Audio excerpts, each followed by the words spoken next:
Hello, मेरा नाम मिश्री दे है।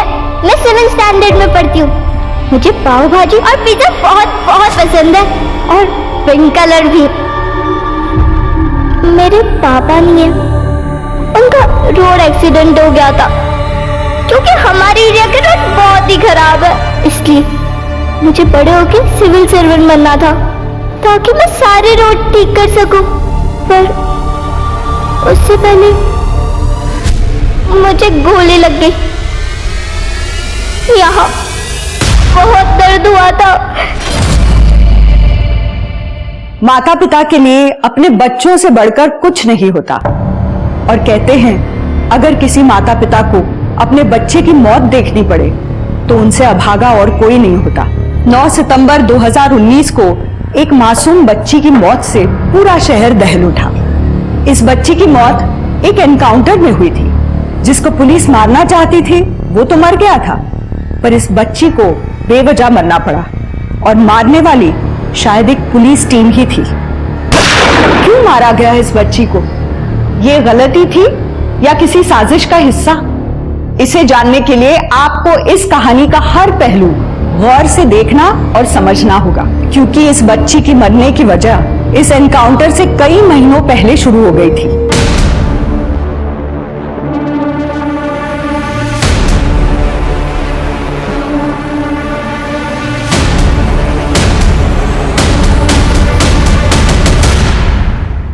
हेलो, जीजा माता मार्केट में बॉम्ब रखा है, आप लोग जल्दी आ जाओ, देरी मत करना, बॉम्ब कभी भी फट सकता है।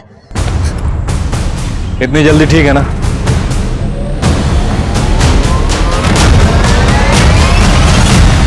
क्या रे, पुलिस को प्रैंक कॉल करने में मजा आता है?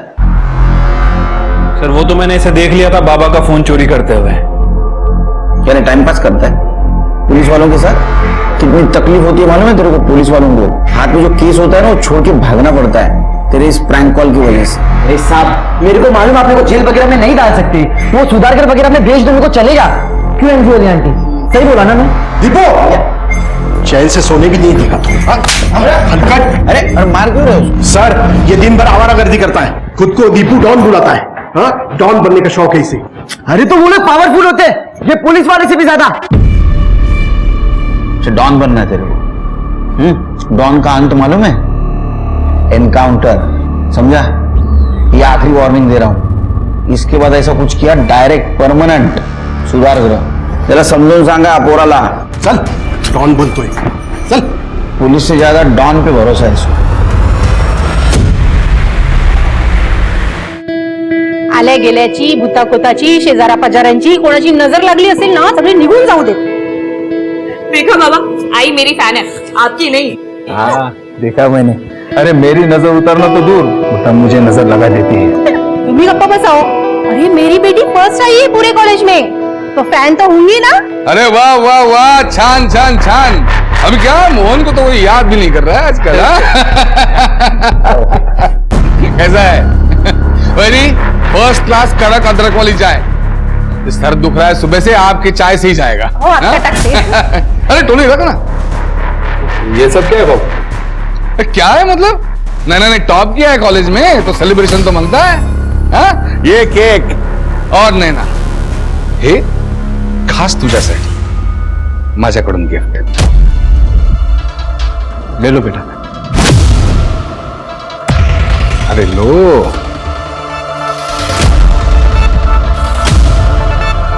ठीक है चलो कोई बात नहीं, मैं पहनाता हूं।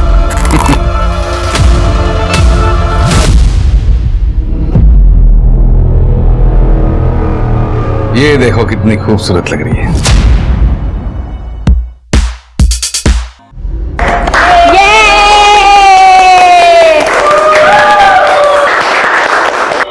विकी भैया, आपने क्या डांस किया, और नैना तू तो ना एकदम आइटम की तरह।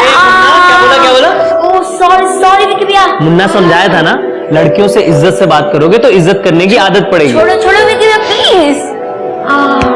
अच्छा, सब लोगों ने स्टेप्स ग्रास्प कर लिए ना? यस। ठीक है, तो सब अपने अपने घर पे इसे फॉलो करना और प्रैक्टिस करना। भैया। चलो भागो, सब लोग लेट हो रहा है, निकलो निकलो। मैं ना जल्दी से जाता हूँ, शार लेकर के आता हूँ, उसके बाद से डिनर पे चलते हैं। To celebrate my topper girlfriend.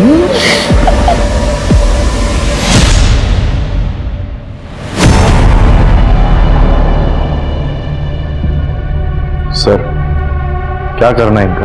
अब जो भी करना है मैं करूंगा, तू जा। ठीक है।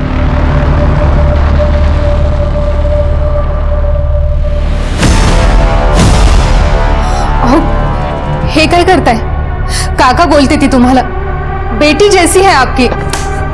बेटी है तो नहीं ना? और तू क्या कर रही है इधर? अंदर जा, अच्छे बीवी की ड्यूटी कर। चल चाय ला मेरे लिए अदरक वाली कड़क। जा। आई बाबा, आप ऐसा भी सब कैसे कर सकते हैं? मुझसे बिना पूछे आप लोगों ने मेरा एडमिशन दिल्ली में करवा दिया। बेटा तुझे तो पॉलिटिक्स में इंटरेस्ट है ना, इसीलिए मोहन ने सब किया। हमें तो लगा था तू खुश हो जाएगी। मी नहीं जाना बाबा। देख बेटा, मोहन का बहुत पैसा लगा है इसमें, और तू तो जानती है वो कितना पावरफुल आदमी है। गुंडा है वो बाबा। भले ही उसके अकाउंट्स आप संभाल रहे हैं, लेकिन टैक्स मुझे भरना पड़ रहा है और मेरी लाइफ यहाँ है। पर बेटा तुझे पता है ना, मोहन की बात अगर कोई ना माने तो उसे कितना गुस्सा आता है। वो तेरे बाबा के साथ फुलपाखरू, माझं फुलपाखरू। अनिल ने बताया कि नहीं तुम्हें? तुम्ही बसा, चहा टाकते। कड़क अदरक वाली। हो। इंडिया के नंबर 1 कॉलेज में एडमिशन किया तेरा। ये सब करने की जरूरत नहीं थी काका। अरे जरूरत कैसे नहीं थी? हा?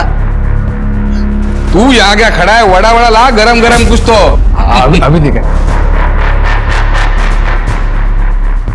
जरूरत कैसे नहीं थी? बुरी नजरों से बचाना जो था तुम्हें।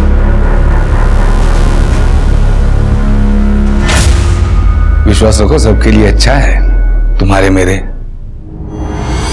और उस छोकरे के भी।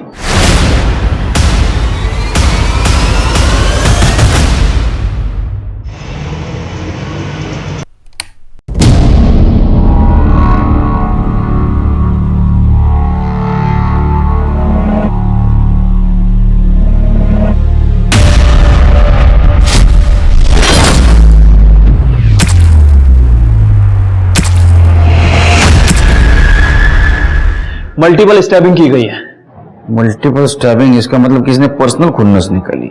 मर्डर वेपन मिला? नहीं सर, मर्डर वेपन तो नहीं मिला, और पूरा घर भी अच्छे से चेक किया सर। सामान सब एज इट इज है, कोई चोरी वोरी का एंगल नहीं लगता है। सर, मैंने पूरा डांस क्लास चेक किया। आसपास पूछताछ कर, तो सीसीटीवी है तो फुटेज कलेक्ट करो, बच्चों से बात करना। सर, मैडम विक्की तो बहुत अच्छा लड़का था, पिछले 2 साल से यहाँ डांस स्टूडियो चला रहा था। आसपास के लोगों की मदद भी की उसने। यहाँ के लोग तो उसको बहुत पसंद करते थे। ठीक है।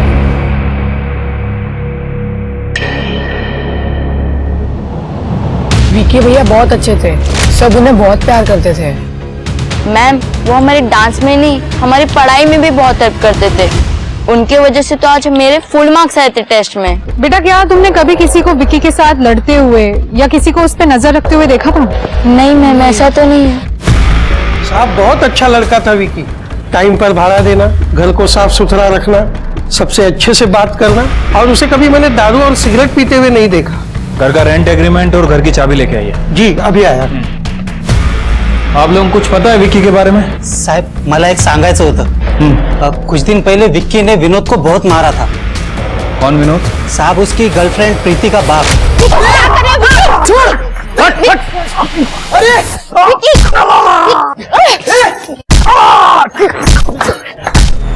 किस बात को लेकर झगड़ा हुआ था? ठीक से तो नहीं पता है, लेकिन पहली बार मैंने विक्की को इतने गुस्से में देखा था। वो कुछ कह रहा था, नैना या नेहा से दूर रहो, ऐसा कुछ।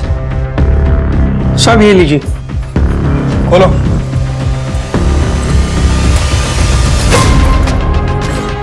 कर दे, पूरे घर के अच्छे तलाशी लो। सर। और कुछ बता सकते हैं आप लोग विक्की के बारे में?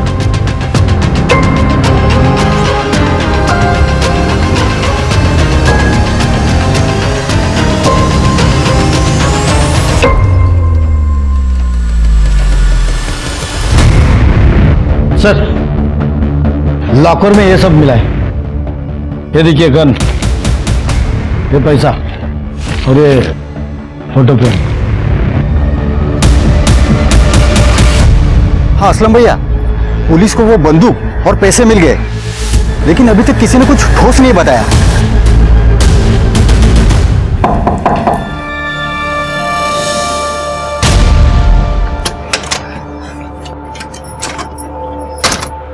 क्या कर रहे हो टोनी? किसी ने देख लिया तो? अरे मैंने सब चेक कर लिया है, तुम टेंशन मत लो। क्या लगता है तुम्हें पुलिस वहां तक पहुंचेगी? उसका ही बंदोबस्त कर रहा हूं मैं। लेकिन जया, मोहन जेल नहीं गए तो मेरे साथ चलोगी ना? नहीं टोनी, फिर उसमें और मुझ में फर्क ही क्या रहेगा? वो जेल जाता तो मुझे कारण मिलता नई लाइफ शुरू करने का। देखो, तुम अभी यहां से चले जाओ। अगर मोहन को पता चल गया ना तो हम दोनों को मार डालेगा। प्लीज चले जाओ।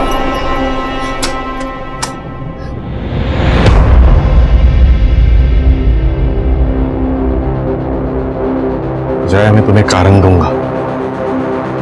बहुत सह लिया तुमने इस मोहन को।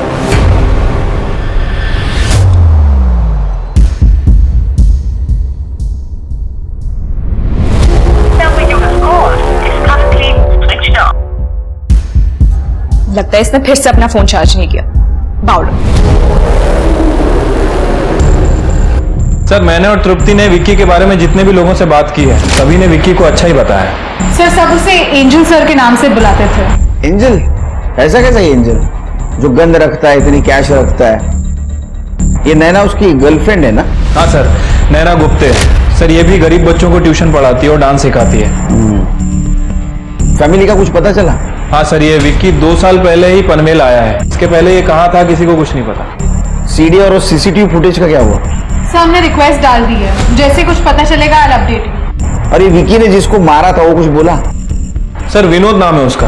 आपको वो बच्चा याद है जो प्रैंक कॉल किया करता था? ये विनोद उसका बाप है सर। और प्रीति विक्की की एक्स गर्लफ्रेंड थी जो काफी नाराज थी विक्की से। अच्छा। हे ताई, बंद कर ये रोना धोना। अच्छा मर गया वो साला। तू क्यों आंसू बहा रही है? तेरे बाप को उसने इतना मारा और तू उसके लिए रो रही है? अरे साहब, ऐसे क्या देख रहे हो? उस विकी ने ना मेरे ताई को फोकट में छोड़ा और मेरे बाबा को भी इतना मारा। अरे पैर टूट गया उनका, उठ नहीं पा रहे वो। नीचे बैठ। ऐसे क्या देख रहे हो? तेरी ताई ने नैना के साथ मारामारी भी की थी ना? नैना बार में डांस करती थी बोल के।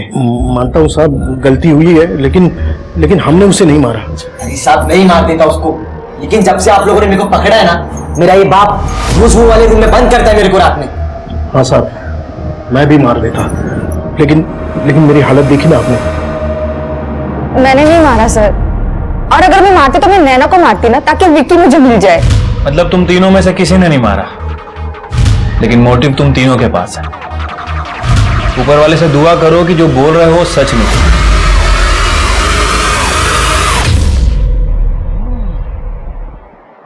शिरके, देखा जाए तो एक क्राइम ऑफ पैशन हो सकता है, क्योंकि प्रीति, दीपू और विनोद, इनके पास मर्डर का मोटिव है। लेकिन प्रीति भी सही बोल रही थी, अगर उसको मारना होता तो वो नैना को मारती। और विकी का घर तो उसके घर के पास है, वो क्लास में जाके क्यों मारती? फिर भी एक काम करो, इन सबके कॉल डिटेल्स निकालो और ये पता करो कि विकी का मर्डर जिस दिन हुआ उस दिन इनमें से कोई उसके आसपास था क्या। ठीक है।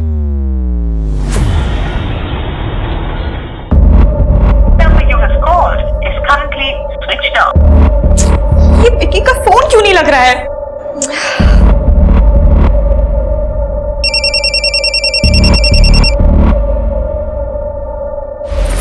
हेलो,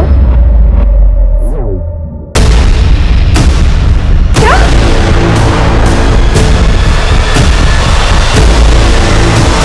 नैना बेटा, तुझे यहाँ नहीं आना चाहिए। बाबा, मुझे ना यहाँ से जाना ही नहीं चाहिए था। आप लोगों ने मुझे बोला था ना कि आप विकी को हाथ तक नहीं लगाओगे। तो कौन कहता है मैंने कुछ किया? नैनू, मैंने वाकई कुछ नहीं किया। ये जो आपका दोस्त है जिसको मैं काका काका बोलती फिरती हूँ, वो 1 साल से मुझ पे लाइन मार रहा है, मुझे छूने के बहाने ढूंढता है। उसने दिल्ली भी मुझे विक्की से दूर रखने के लिए भेजा था, आपके लिए नहीं, अपनी जेलसी के लिए। तो क्या करता? लड़की इतनी खूबसूरत पैदा की है तो मैं भी क्या करता? देख लेना, तेरा दिमाग अभी गर्म है। दिल्ली जा, दिमाग को ठंडा कर। हाँ, यहाँ रहेगी तेरा दिमाग गर्म होता रहेगा और खामखा तेरे आई बाबा को मेरे को तकलीफ देते रहना पड़ेगा। इसलिए दिल्ली जाओ, ये केस रफा दफा करके मैं तुम्हारे पास आ जाऊंगा, फिर सब रहेंगे हैप्पी फैमिली। टिकट मिल जाएगा तुम्हें इसका, इसको एयरपोर्ट छोड़ के। आप आपने देखा उसे? बाबा मैं पुलिस स्टेशन जा रही हूँ। मुझे ये तो नहीं पता इसने विक्की को मारा है या नहीं, पर अब तुझे जो करना है वो तू कर। इसका सच जानने के बाद मुझे कोई अधिकार नहीं कि मैं तुझे रोकूं, चाहे इसके बाद तू मेरी जान ही क्यों ना ले ले, मुझे मंजूर है। जा तू। सर, हमने नैना से बात की, विकी की गर्लफ्रेंड। वो पिछले महीने ही दिल्ली चली गई थी अपने हायर स्टडीज के लिए।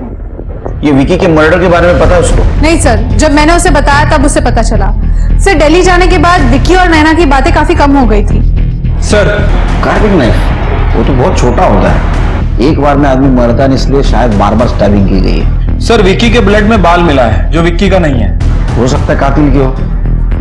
अपने पास जो सस्पेक्ट है उनसे मैच करके देखो। ठीक है सर।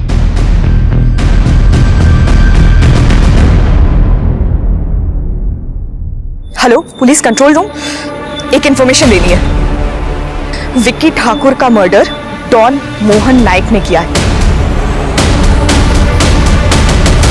जुर्म, माफिया, डॉन, ये नाम और उनकी दुनिया दीपू और उस जैसे कई बच्चों को बहुत आकर्षित करती है, क्योंकि उनके पास ताकत होती है, और ताकत किसे पसंद नहीं। जहां एक तरफ दीपू डॉन बनकर ताकतवर बनने के सपने देख रहा था, वहीं दो कुख्यात डॉन विशाल ठाकुर और मोहन नाइक अपनी साख की लड़ाई लड़ रहे थे। पुलिस को यह तो समझ आ गया था कि ये शायद एक किस्म का गैंग वॉर है, पर विकी इसमें कितना दोषी है वो अभी देखना बाकी था। सर, विक्की की डांस क्लास में तो कोई भी सीसीटीवी कैमरा नहीं था, लेकिन विक्की के घर के पास एक सीसीटीवी कैमरा मिला है, और सर उसकी फुटेज देखिए, बहुत ही इंपॉर्टेंट है। ये फुटेज विक्की के मर्डर के 7 दिन पहले की है, और उसके बाद ये चारों लोग वहां से चले गए। इसमें इंपॉर्टेंट क्या है छिड़के? सर ये देखिए, तो ये तो विशाल ठाकुर है, यूपी का बहुत बड़ा डॉन है ये। हाँ सर, और ये विक्की का भाई भी है। क्या? जिस दिन विक्की का मर्डर हुआ उसके एक रात पहले विक्की के फोन पर बहुत सारे फोन आ रहे थे, और जब मैंने उस नंबर की इंक्वायरी की तो पता चला कि वो नंबर इस विशाल ठाकुर का, यूपी के डॉन का। सर, इस विशाल ठाकुर की हिस्ट्री निकाली है मैंने। ये ड्रग्स में डील करता है और यहाँ मुंबई में अपने पैर जमाने की कोशिश कर रहा है। मैंने नारकोटिक्स टीम से भी बात की है सर। 5 तारीख तक विशाल ठाकुर मुंबई में ही था, और 1 जुलाई को वो यहाँ था पनवेल में। सर, हो सकता है कि ये विक्की विशाल की मदद कर रहा हो। आई मीन वो यहाँ पनवेल में बच्चों में ड्रग्स बेच रहा हो। सर, कंट्रोल रूम से फोन आया था, विक्की ठाकुर के बारे में एक इंफॉर्मेशन मिली है। विक्की के मर्डर केस में डॉन मोहन नाइक का हाथ है। मोहन नाइक? सर, ये मोहन नाइक तो बड़ा ही टेरिटोरियल है, शायद उसे ये बात एक्सेप्ट नहीं हुई होगी कि कोई उसी के इलाके में उसका ही धंधा कर रहा है। छिड़के तो केस पलट गया। सिंपल सादा सुधा लगने वाला केस गैंग वॉर लग रहा है। मोहन नाइक को उठाओ। सर, अरे शिरके, अपने पुलिस स्टेशन में इतने बड़े डॉन आए, उनकी कुछ खातिरदारी करो, चाय वाय पिलाओ, हॉट ड्रिंक, कोल्ड ड्रिंक, पानी तो पिलाओ यार कम से कम। नहीं नहीं नहीं, अरे नहीं पियो। अरे केलकर साहब, 2 बातें। पहली बात, मैं डॉन नहीं हूं, एक छोटा मोटा बिजनेसमैन हूं बस। अरे नहीं, ये तो आपका बड़प्पन है। और दूसरी बात, मैं सिर्फ मिनरल वाटर पीता हूं।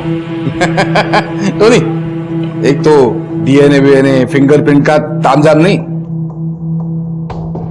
और दूसरी बात, सेफ रहता है। हो गया, हंसना वसना हो गया। तो क्राइम की बात करें, विशाल ठाकुर यूपी का डॉन, उसका भाई विक्की ठाकुर के थ्रू तुम्हारे एरिया में पैर जमाने की कोशिश कर रहा था, और तुमने उसको मरवा दिया।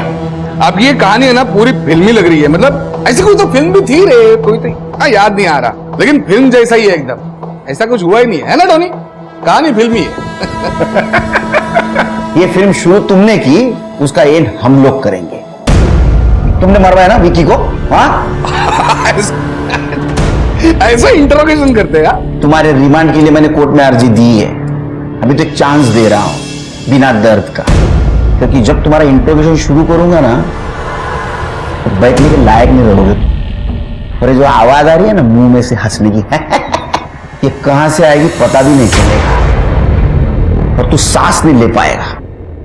अभी रिमांड लेने के लिए साहब, आपको भी पता है, सबूत लगते हैं।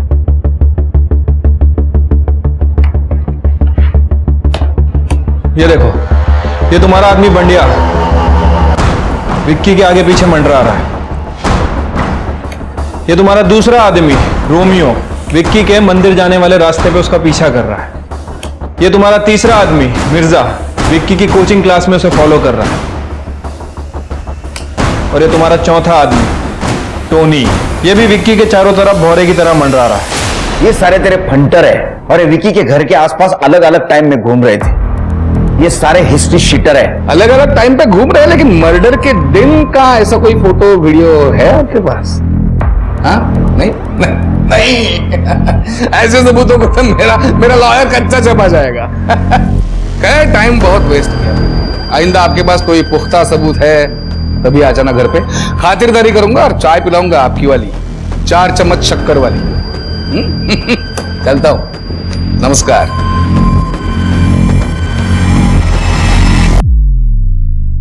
चार चम्मच वाली चाय तो मैं पिलाऊंगा तेरे को, 4 चम्मच नमक वाली। सिर्फ इसका और इसके पूरे गैंग का डीएनए टेस्ट करवा। ठीक है सर। वैसे सर मैंने इसकी हिस्ट्री चेक की है, एक नंबर का कमीना आदमी है। सारे क्राइम करता है लेकिन खुद नहीं, अपने आदमियों से करवाता है, पीछे कोई भी सबूत नहीं छोड़ता है। सर ऐसे लोग कानून का इस्तेमाल कानून के खिलाफ करते हैं, इसलिए तो ऐसे लोगों का एनकाउंटर हो जाता है।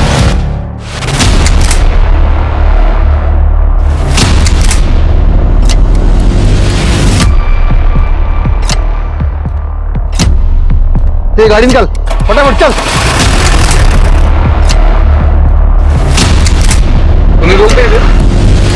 मिष्टी आज कोई बहाना नहीं चलेगा, मैं सुनने वाली ही नहीं तेरा कोई। प्लीज, आई लव यू मम्मा। आज एक लास्ट हॉलीडे प्लीज। पेट बहुत दर्द कर रहा है। आई लव यू टू मिष्टी, लेकिन बेटा स्कूल तो आज जाना ही पड़ेगा।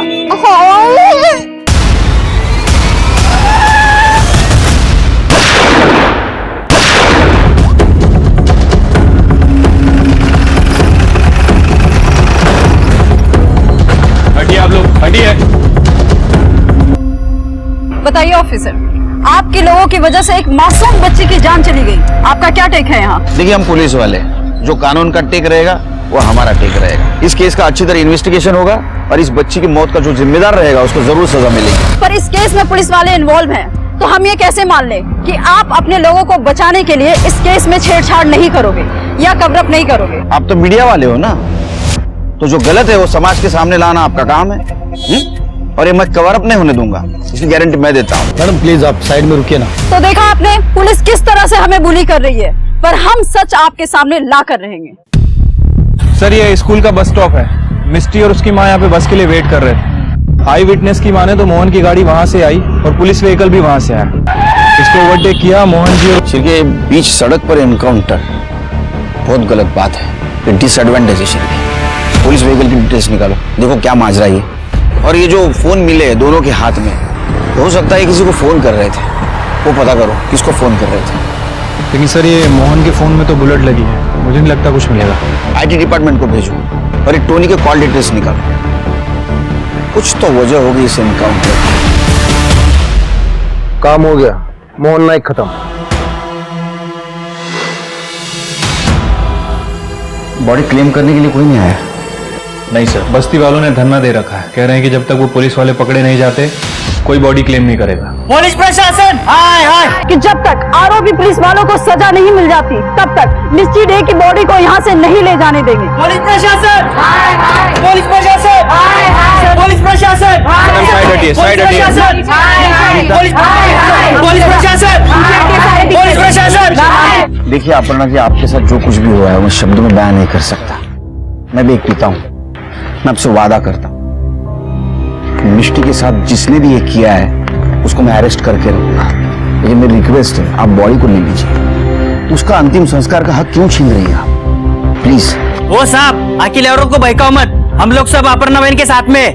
पुलिस प्रशासन, पुलिस प्रशासन, पुलिस प्रशासन। शेर पता चला कौन थे वो एनकाउंटर वाले? नहीं सर, उनके स्केचेस उस गाड़ी का नंबर सभी जगह सर्कुलेट कर दिया है। हाँ सर ये रहे।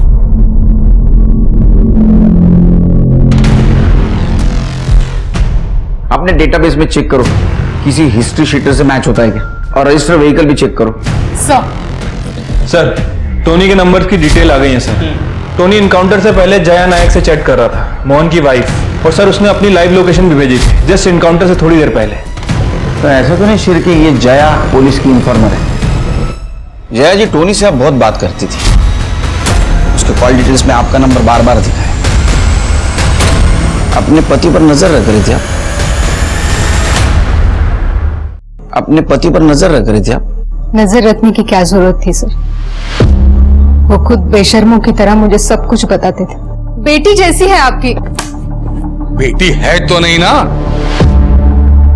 रही बात टोनी की, तो हाँ, हम रोज बात करते थे क्योंकि हम एक दूसरे से प्यार करते थे और हमने भागने का भी प्लान बनाया था। क्या ऐसा तो नहीं कि आपने अपने पति कॉल आपने किया था, पुलिस को इन्फॉर्म किया था ना आपने? देखिए सच बताइए, क्योंकि ये सारे मामले में एक छोटे बच्ची की जान गई है। बच्ची? कौन सी बच्ची?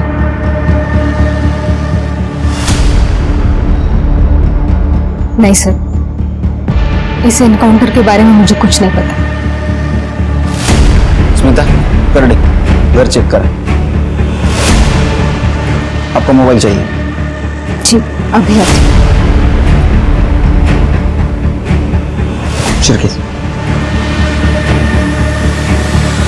सर क्राइम सीन के लिए जो गाड़ी यूज की गई थी वो नारकोटिक्स डिपार्टमेंट में रजिस्टर्ड थी। Narcotics?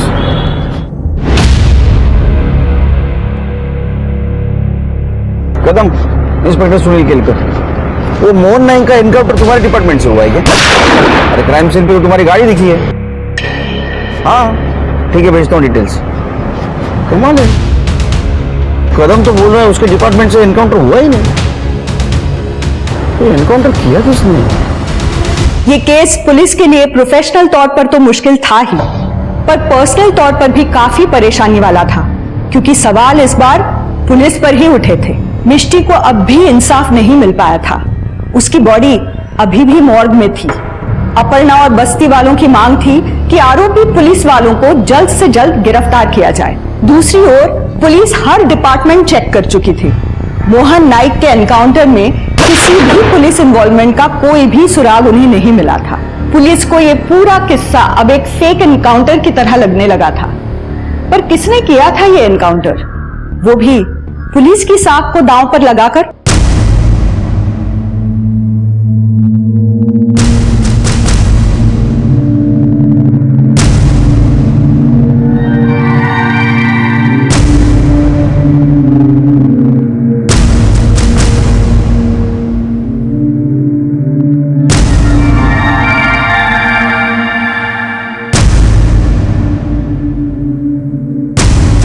Okay sir, thank you very much.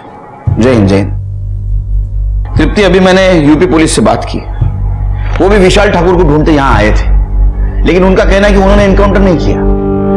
UP police ने एनकाउंटर नहीं किया, हम लोगों ने एनकाउंटर नहीं किया, तो किया किसने? कोई अलग एंगल तो नहीं? हाँ सर, मोहन के मरने के पहले वो नैना गुप्ते के टच में काफी था। नैना गुप्ते मतलब वो विकी की गर्लफ्रेंड? हाँ सर, मैंने उसका बैकग्राउंड चेक किया। नैना के फादर मोहन के अकाउंटेंट थे, उसका ब्लैक मनी संभालते थे। नैना को बुला। सर, क्राइम सीन पे जो व्हीकल यूज हुआ था वो पूरे दिन गैरेज में खड़ा था। सीसीटीवी फुटेज में साफ साफ दिख रहा है सर, वो गाड़ी 1 मिनट के लिए भी वहां से हिली नहीं है। उसका मतलब के नॉर्मल गाड़ी को पुलिस की गाड़ी बनाकर यह ड्रामा किया है। सेम नंबर, सेम कलर और सेम मॉडल। राइट सर, अक्सर सर वैसे शूटिंग में और फिल्म वगैरह में ये सब चीजें यूज करते हैं। कहीं उन लोगों ने भी तो वहां की प्रॉपर्टी यूज नहीं की? अपने खबरों को अलर्ट करो, उनसे पता लगाओ किसी ने ऐसी गाड़ी बनवाई है या किसी ने ऐसी गाड़ी देखी है क्या। और हाँ, मोहन और टोनी उसका डीएनए करवाओ और विकी की बॉडी पे जो बाल मिला था उससे मैच करवाओ। Right sir. आखिर एनकाउंटर किया किसने? मोहन से आपकी आखिरी बात हुई थी ना? यस सर, मोहन मेरे पीछे पड़ा हुआ था। इनफैक्ट उसने मुझे दिल्ली भेज दिया था विकी से दूर रखने के लिए। ये बात हमें पहले क्यों नहीं बताई? सर, मोहन की टिप मैंने ही पुलिस को दी थी। मैं सामने कुछ नहीं कर सकती थी, वरना वो मेरे आई बाबा को मार डालता। मोहन को तो ये बात भी पता चल गई थी, वो दिल्ली आया था। तू नहीं बोला ना पुलिस को? उसने पकड़ा था मुझे, लेकिन कुछ कर नहीं पाए। लेकिन बोला तो तूने, है ना? मैंने किसी से कुछ नहीं कहा। अब तुम पनवेल तभी आओगी जब ये केस क्लोज होगा, और उधर आने के बाद मेरी गर्लफ्रेंड बनकर रहोगी चुपचाप। बाबा उसके लिए काम करते थे, मेरे पास उसे हाँ बोलने के अलावा और कोई चारा नहीं था। हाँ सर, वैसे तो मोहन मेरा दोस्त था, लेकिन इन गुंडों का कोई ईमान धर्म नहीं होता। बेचारा मेरा विकी इतना अनलकी निकला। उसने अपने डॉन भाई से दूर रहने के लिए अपना घर, स्टेट सब छोड़ दिया था और यहाँ पे भी आके एक डॉन की वजह से ही मारा गया। हमें एक बात पता चली कि विकी अपना भाई विशाल उसका काम यहाँ जमाने के लिए हेल्प कर रहा था। उसके घर से हमें गन और कुछ कैश मिली। नहीं सर, विकी का भाई यहाँ मुंबई में काम शुरू करना चाहता था, लेकिन विकी ने उनसे साफ साफ कह दिया था कि अगर वो यहाँ से चले नहीं जाते तो वो खुद को मार डालेगा। तो वो यहाँ से वापस चले गए और वो कैश और गन विकी के भाई ने उसे जबरदस्ती दिया था कि अगर कभी जरूरत पड़ गई तो। सर, विकी एक बहुत अच्छा लड़का था, बस एक गलत फैमिली में पैदा हो गया था। मोहन से क्या बात हुई थी? सर, मोहन का बर्थडे था, वो मुझसे गिफ्ट चाहता था। उसने होटल रूम भी बुक कर लिया था, मुझसे कंटिन्यूअसली इसी के बारे में बात करता था। मैं पहुंच भी गई थी वहां पे, फिर मुझे पता चला कि उसको किसी ने मार डाला है। Trust me sir, I was relieved. सोचा सोचा मेरी प्यारी गुड़िया, सोचा सोचा।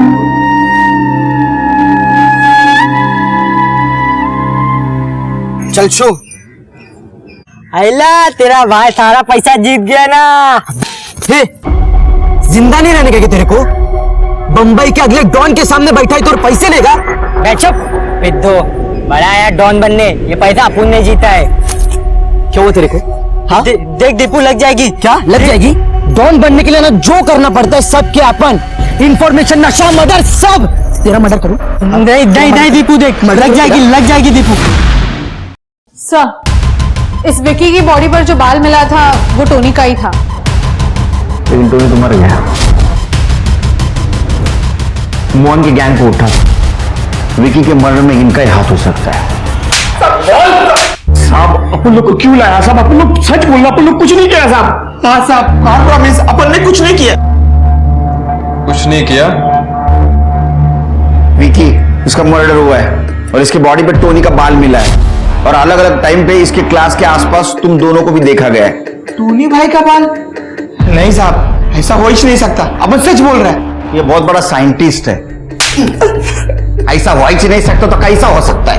हाँ साहब, अपन लोग सच बोला साहब। बॉस ने मना कर दिया कि उसको मारने का नहीं। हाँ साहब।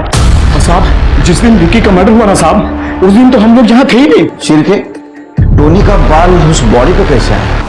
किसी और को पता था उसके बारे में? हाँ साहब, विकी का एक इन्फॉर्मर छोकरा था साहब। दीपू, क्या किया तूने? सर, क्यों बुलाया इसे? ये चिल, ऐसा बड़े डॉन लोग को बुलाती है पुलिस। तूने तुझे कांटेक्ट किया था ना विकी पे नजर रखने के लिए? बोल ना दीपू, क्या किया तूने? ताई, मैंने सब ना तेरे लिए किया है।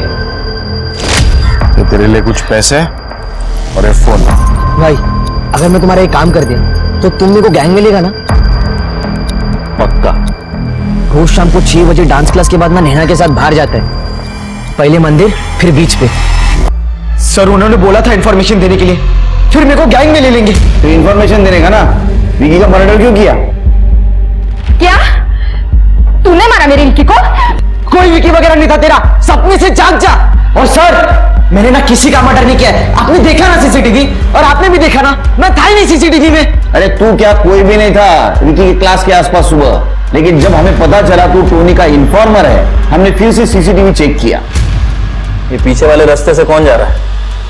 ये बैग लेके जा रहा है, ये तू ही है ना? और क्लासेस के अंदर जाने का सिर्फ एक ही दरवाजा था, और तू सामने के दरवाजे से अंदर नहीं गया था, तू पीछे की खिड़की से अंदर गया था। तू खिड़की से अंदर गया, रात को वहीं रुक गया।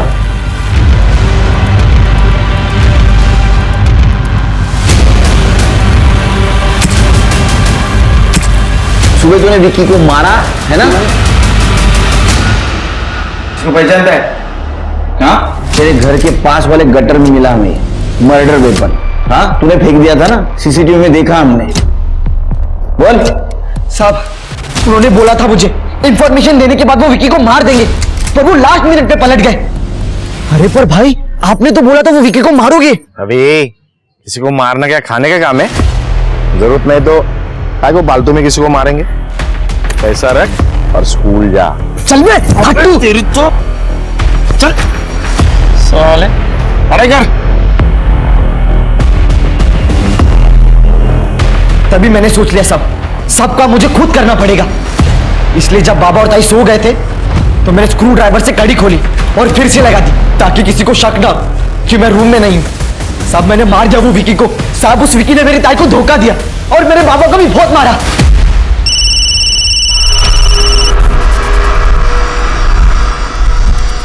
सर, खबरी का फोन आया था, उसने उस गाड़ी का पता लगा लिया है और जिसने ये गाड़ी बनवाई थी उनका कहना था कि वो ये गाड़ी शूटिंग में यूज करेंगे। नहीं तृप्ति, शूटिंग में जो गाड़ी यूज होती है वो सेट पर ही बनाई जाती है, गैरेज में नहीं। ये जरूर उस फर्जी एनकाउंटर करने वाले गैंग का काम है। पता लगा हाँ साहब, मैंने ही बना के दी थी ये गाड़ी। मुझे कहा था शूटिंग के लिए चाहिए। शूटिंग के लिए? पुलिस की गाड़ी शूटिंग के लिए नहीं बना के देते, पता नहीं है क्या? वो मैडम मुझे पता नहीं था, उन्होंने अच्छा खासा कैश पेमेंट दिया था। कोई कैश देगा तो तुम कुछ भी कर दोगे। किसने बनवाई थी गाड़ी, शक्ल याद है ना? 2 लड़के थे। स्केच बनवा सकते हो? हाँ सर, मैं स्केच आर्टिस्ट को बुलवाती हूं। अपने डेटाबेस में चेक किया कौन है लोग? नहीं सर, ये लोग यहाँ के नहीं लगते हैं। फोटो सर्कुलेट कर दो। ठीक है सर। साहब मैंने इस आदमी को 2-3 बार इधर देखा है। किसी असलम नाम के बंदे के साथ ये फोन पे बात कर रहा था। हाँ असलम भाई, बाहर ही खड़ा हूं मैं, नजर रखिए मैंने। कुछ अपडेट मिलता है तो बता देता हूं मैं आपको। सर ये आया था विकी भैया से 2-3 बार मिलने, पर विकी भैया ने उसको मारकर भगा दिया था। निकल यहाँ से, निकल। आज के बाद दोबारा दिखाई दिया नहीं यहाँ से तो जान से मार दूंगा। अरे विशाल भैया को फिक्र है आपकी, इसीलिए तो आया हूँ। बोल दो भैया को कि मर गया विकी। तू निकल यहाँ से, दफा हो जाए यहाँ से। मतलब ये काम विक्की के भाई का ही है। Okay, thank you sir, thank you. Shirke, UP चलने की तैयारी करो। विशाल ठाकुर और उसकी गैंग एक डकैती में पकड़े गए।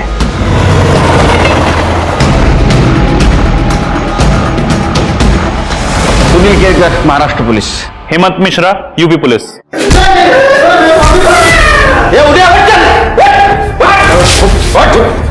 शिरके,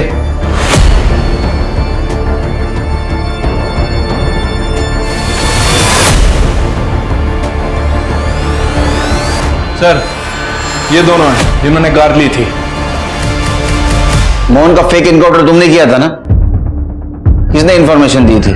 कुछ नहीं बताएंगे हम आपको। देख, एक छोटी बच्ची की जान गई है सारे झमेले में। उसने हमारे जान से प्यारे भाई को मारा था और अपने भाई विक्की के लिए हम ऐसी एक के 1000 बच्चियां कुर्बान कर दें।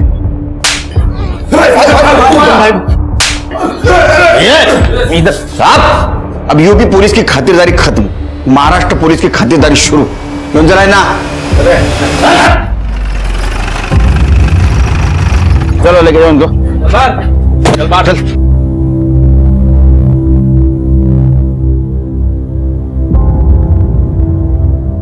अपर्णा जी, इन्होंने मिष्टी को मारा था। ये मिष्टी के कातिल है। ढूंढ लिया हमने उन्हें। सर, अब आप मेरी मिष्टी मुझे वापस दे दीजिए। मैं फॉर्मेलिटीज पूरी करता हूं, आप प्लीज अंदर बैठिए। आइए। सर, हमने असलम का फोन चेक किया, उसे सारी इंफॉर्मेशन एक ही नंबर से आ रही थी। ये रहा वो नंबर। शिरकी, ये तो नैना का नंबर है। मैं कुछ नहीं बोलने वाली। तुम सिर्फ सच है या गलत इतना ही बताओ। तुमने मोहन को अरेस्ट करवाने की कोशिश की लेकिन वो बच गया। फिर तुमने उसके मर्डर की साजिश रची। एक्चुअल में तुम 10 सितंबर को मोहन को नहीं मिलने वाली थी, 9 सितंबर को ही मिलने वाली थी। और मोहन ने उसके क्रेडिट कार्ड से एक होटल भी बुक किया था और उसकी सारी लोकेशंस तुम असलम को देती थी। हमारे पास असलम के कॉल रिकॉर्ड्स हैं और हमने सारे मैसेजेस भी रिकवर कर लिए जो तुमने असलम को भेजे थे। मोहन कब जाने वाला है, कहां जाने वाला है, कैसा जाने वाला है, किस रास्ते से जाने वाला है, ये सब तुम असलम को लोकेशन देती थी।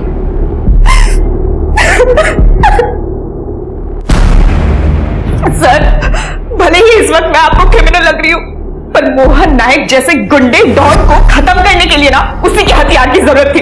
जब विकी के केस से वो बच निकला, पुलिस ने भी कुछ नहीं किया। तो मैंने विक्की के भाई विशाल को कांटेक्ट करने की कोशिश की। वो अंडरग्राउंड था तब, पर फॉर्चुनेटली मेरे पास असलम भाई का नंबर था। मैंने उनको बहुत सारे मैसेजेस किए और फिर एक दिन उन्होंने मुझे कॉल किया और हमने ये सब प्लान किया। मोहन जो पैसे मुझे भेजता था ना मुझे रिझाने के लिए, मैंने उसी पैसों से उसकी सुपारी दी। अब तुम्हें बहुत बुरा लगेगा, अफसोस होगा, क्योंकि मोहन ने विकी को नहीं मारा, लेकिन तुमने बदले की आड़ में एक छोटी बच्ची की जान ली। मिष्टी सिर्फ तुम्हारे वजह से मर गई, तो मैं देखूंगा कि तुम जेल से बाहर नहीं आओगी, सड़ोगी जेल में। बदला एक ऐसी भावना है जो सामने वाले का तो नुकसान करती ही है, पर बदला लेने वाले को भी खत्म कर देती है। इसीलिए तो कहते हैं वो बदले में अंधा हो गया था। नैना भी बदले में अंधी हो गई थी। उसने मोहन का मर्डर प्लान करने से पहले ये जानने तक की कोशिश नहीं की कि विक्की को मारा किसने है, और नैना की इसी जल्दबाजी और बदले के पागलपन की वजह से मिष्टी मारी गई। उस मासूम ने तो अभी तक अपनी जिंदगी शुरू भी नहीं की थी। वही दीपू भी कहीं ना कहीं बदला लेना चाहता था विक्की से, और उसके डॉन बनने के सनक ने उसकी बदले की भावना को और हवा दी। उसने विक्की को मारना एक करियर अपॉर्चुनिटी समझा। याद रखिए, हम माता पिता की जिम्मेदारी होती है बच्चों को सही गलत में फर्क बताना। दीपू की गलती पे उसके पिता ने उसे मारा और बांध कर रखा, जबकि उसे मारने और बांध कर रखने की नहीं, बल्कि जरूरत थी काउंसलिंग और सही मार्गदर्शन की। इसी सुझाव के साथ अब मैं रेणुका शाहने आपसे विदा लेती हूँ। हम फिर मिलेंगे एक ऐसी ही कहानी के साथ जो रखेगी आपको सतर्क और जिंदगी को सुरक्षित। तब तक अपना और अपने परिवार का ख्याल रखिए और देखते रहिए क्राइम पेट्रोल सतर्क। जय हिंद। यहाँ से गाओ। टिक टिक वन। अरे रुक तो सही यार। Tick two. तुम टिक टिक थ्री। कौन से पापा? जल्दी बताओ ना। पापा, वो लड़की कौन है? लगता है किसी का एक्सीडेंट हुआ।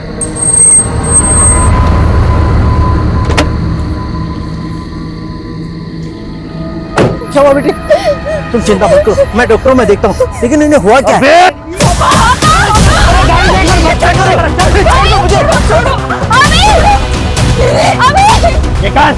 निकाल तेरी ये घड़ी, चेन, पर्स, मोबाइल सब निकाल। लेकिन हम तो सामने है, मलाई जैसा बदन है छोरी का, चखने का बड़ा मन कर रहा है।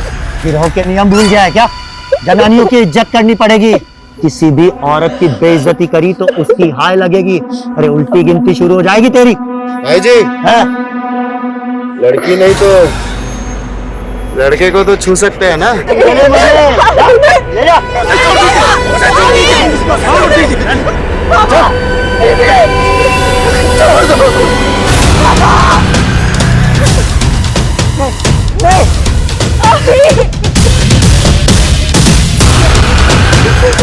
अबे रुक, मुझे जाने दो। कौन हो तुम? इस इलाके का राजा हूँ मैं।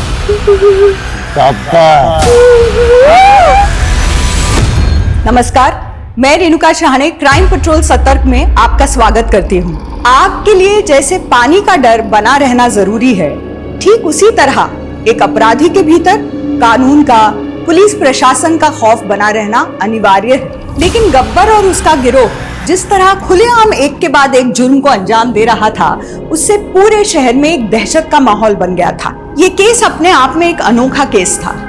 गब्बर ये महज एक नाम नहीं रह गया था, बल्कि पूरे राज्य के लिए खौफ का, आतंक का प्रतीक बन गया था। इस केस में आपको कई ऐसी वारदातें देखने मिलेंगी जो जितनी भयानक है उतनी ही विचित्र और अकल्पनीय भी। इस वारदात के बाद पुलिस पर मीडिया और जनता का दबाव बढ़ा। पुलिस ने गब्बर को पकड़ने के लिए एक SIT यानी स्पेशल इन्वेस्टिगेशन टीम का गठन किया। लेकिन 20 सालों से पूरे राज्य को त्राहिमाम करने वाले गब्बर सिंह को पकड़ने का ये मिशन कई चुनौतियों से भरा था।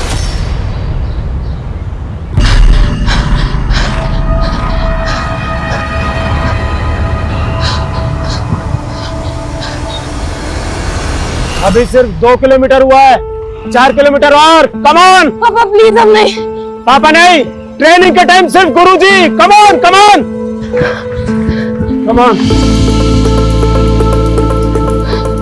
Very good Swati, very good, बहुत बढ़िया बहुत बढ़िया।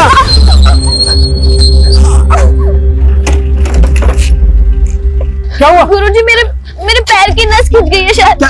रुक रुक रुक, यहाँ यहाँ रुक रुक, पैर सीधा रख। हाँ आराम से, हाँ चल आजा, हाँ आराम से आराम से, ठीक है।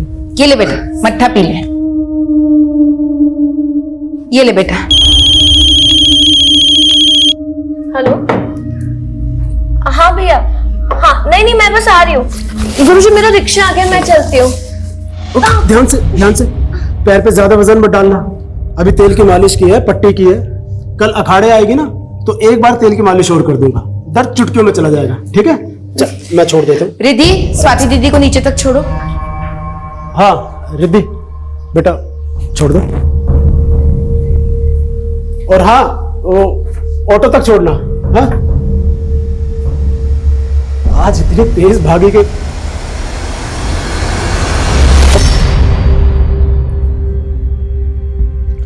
मट्ठा अच्छा है, तुमने बहुत अच्छा बनाया है।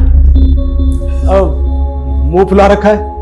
आज फिर तुम्हारी सहेलियों ने मेरे बारे में कोई बुरी बात की होगी ना कि तेरा पति पहलवान पति चरित्रहीन है। आप तो हर चीज मजाक में लेते हैं। मैं जानती हूँ कि आपका दिल साफ है, लेकिन मोहल्ले वाले तो नहीं जानते ना। आप लड़कियों को कुश्ती सिखाना छोड़ क्यों नहीं देते? साक्षी, एक बात याद रखना, सबसे बड़ा रोग क्या कहेंगे लोग। मुझ पे भरोसा है ना? तो बस दिमाग शांत रखो और जल्दी से नाश्ता बनाओ भाई, भूख लगी है? मैं नहा कर आता हूं, ठीक है?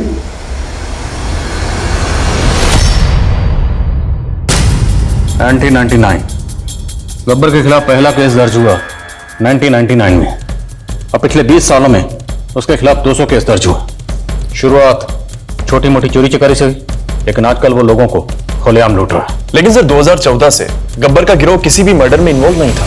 पर पिछले 5 साल में 35 मर्डर केस दर्ज हुए, इनमें ज्यादातर पुलिस वाले हैं। सर लोग उसे गब्बर क्यों बुलाते हैं?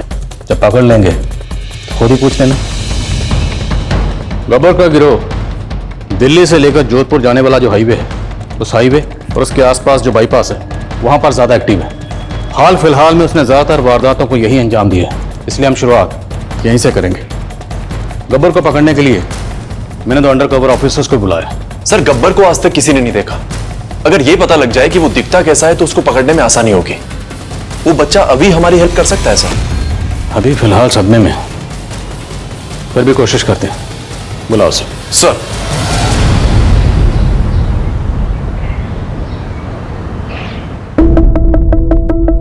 बहुत बढ़िया, बहुत बढ़िया, थकना मना है, चलो।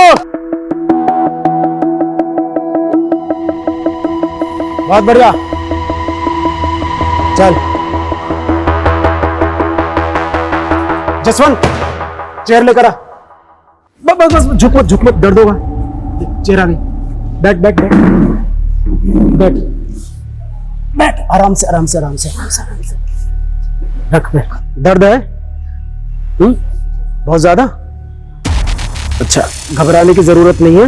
मैं अभी तेल लगा दूंगा ना, मालिश कर दूंगा तो सारा दर्द खत्म हो जाएगा।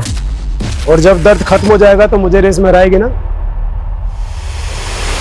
आराम से आराम से आराम से आराम से पैर नीचे रख। चलो खड़ी हो, चलो भाई सब अपनी प्रैक्टिस जारी रखो। चलो चलो, आराम से आराम से आराम से, चलो चलो चलो चलो चलो चलो। हाँ नाश्ता आ गया भाई, चलो बैठो बैठो बैठो, नाश्ता करो।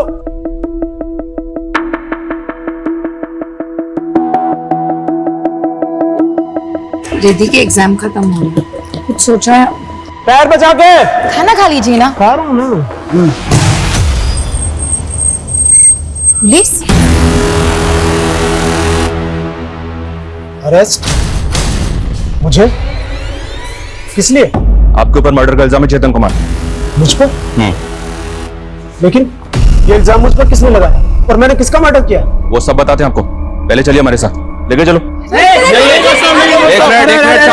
शांत रहो शांत रहो शांत रहो, मुझे कुछ नहीं होगा, आप लोग बेफिक्र रहो। मगर गुरुजी, बस जब मैंने कुछ किया ही नहीं है तो ये मेरा कुछ नहीं बिगाड़ सकते।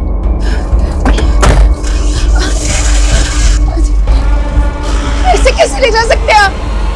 ऐसे नहीं ले जा सकते आप इन्हें। देखिए, आपके कहने पर मैं यहाँ आ तो गया हूँ, लेकिन आप ज्यादा दिनों तक मुझे यहाँ रख नहीं पाएंगे, क्योंकि ये खबर अब तक पूरे इलाके में आपकी तरफ फैल चुकी होगी। और जिन लड़के लड़कियों को मैं ट्रेनिंग देता हूँ ना, वो मुझे अपना गुरु मानते हैं, और वो अपने गुरु का अपमान बर्दाश्त नहीं करेंगे। पुलिस को धमकी दे रहे हो? नहीं, सलाह। अरे वाह, तुमने तो इतनी जल्दी पेशा बदल दिया, कुश्ती छोड़ के ज्योतिष बन गए। जब मैं कुश्ती लड़ता था ना, तो सामने वाले पहलवान को देखकर भांप लिया करता था कि कितनी देर टिके। मेरे आगे लोग ज्यादा देर तक टिक नहीं पाते हैं। पर ये तुम्हारा अखाड़ा नहीं है। और एक बात, केस सबूतों पर टिकता है, और हमारे पास तुम्हारे खिलाफ ठोस सबूत है। अब भी वक्त है, जो भी सच है बता दो, वरना बहुत लंबा जाओगे चेतन कुमार। जरा सोचिए अंकल, अगर आप रात को सो रहे हो और आपके बिल्डिंग का वॉचमैन जोर जोर से चिल्ला, तब आपको पता चलेगा। वॉचमैन? हाँ, वो बहुत बुरा है अंकल। रात को जोर जोर से चिल्लाता है, सोने नहीं देता रात को। अभी बेटे वॉचमैन? लेकिन बेटे, ये तो तुमसे गब्बर के बारे में पूछ रहे।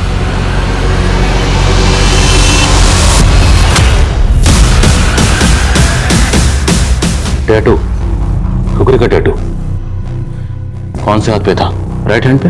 हाँ, नहीं, लेफ्ट, राइट, राइट। अभी अभी अभी इट्स ओके, रिलैक्स। अभी भूल जाओ ठुकरी को, इधर देखो। देखो, आपके पापा और दीदी तुमका चेहरा नहीं देख पाए थे, और आपने तुमका चेहरा देखा होगा तो आपको साथ में लेकर गए। किसी का चेहरा याद? प्लीज सर, ये जितना जानता था बता चुका है, इसे और टॉर्चर मत कीजिए, हमें जाने दीजिए। ये क्या बोल रहे सर आप? गुरुजी ने खून किया है, मैं नहीं मानता सर। सर, हम मान ही नहीं सकते सर। गुरुजी को किसी ने फंसाया है, वरना गुरुजी तो काफी भले इंसान है। तुम यहाँ पे कब से ट्रेनिंग ले रही हो? सर, 3 साल से मैं यहाँ कुश्ती सीखना चाहती थी, लेकिन मेरे बाबूजी को ये सब पसंद नहीं था। गुरुजी ने काफी समझाया बाबूजी को, लेकिन वो नहीं माने। तब तो इस बात को लेकर तुम्हारे पिताजी को चेतन पे बहुत गुस्सा भी आया होगा। मोहल्ले में सब गुरुजी से नाराज है, लेकिन गुरुजी को इन सब की परवाह नहीं है। पिछले 3 साल से गुरुजी मेरा रहना, खाना, पीना, ट्रेनिंग सबका खर्चा उठा रहे हैं। लास्ट ईयर जब मैंने एशियन चैंपियनशिप में सिल्वर जीता था, तो मुझे 5 लाख का इनाम मिला था। मैंने जब वो गुरुजी को देना चाहा तो ये रकम तेरी है, तू रख। खिलाड़ी की जिंदगी बड़ी अजीब सी होती है। आज तू जीती है तो ये फूल मालाओं के हार, और अगर कल तुझसे ही कुछ गलती हो गई तो यही लोग जूतों के हार पहनाएंगे। सर, गुरुजी ऐसा कुछ भी नहीं कर सकते, कोई उन्हें सच में फंसा रहा है।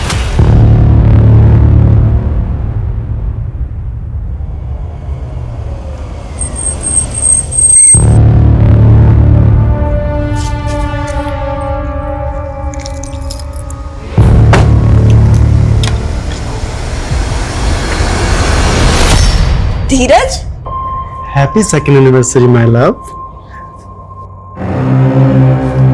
तुम कब आए? तुम तो कह रहे थे कि तुम कल आने वाले हो। कल वो एक्चुअली मैंने तुमसे झूठ बोला था ताकि मैं तुम्हें सरप्राइज दे सकूं। और क्या है मेरा सरप्राइज? तुम्हारा सरप्राइज गिफ्ट फिलहाल ऊपर है, तुम जरा चलकर देखो, मैं ये देख लेता हूँ। कौन है?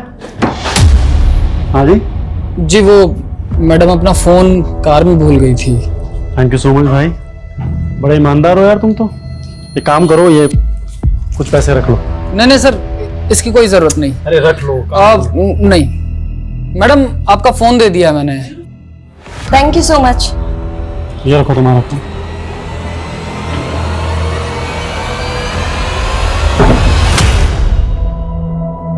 कहाँ है बुखार?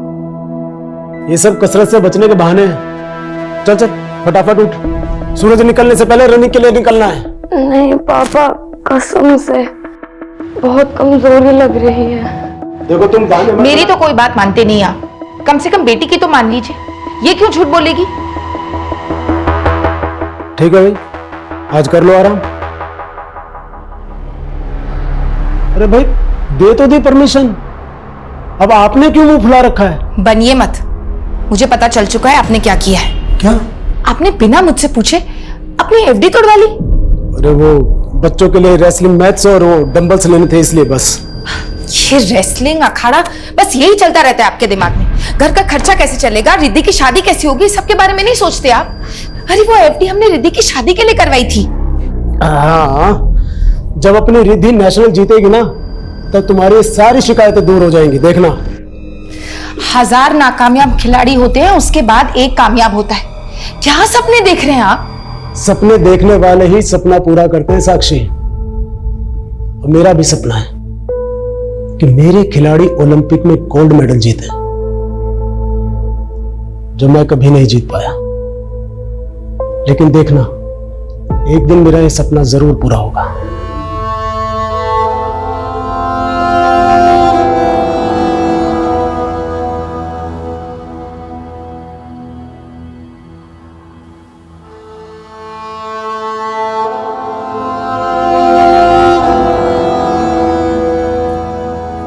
रिद्धि, तो अभी तक दौड़ने नहीं गई?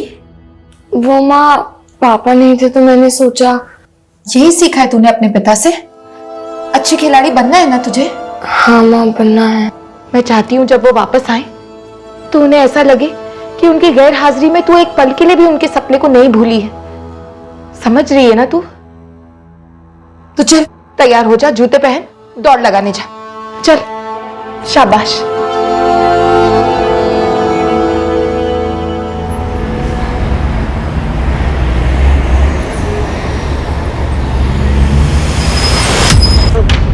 गाड़ी चलानी नहीं आती क्या?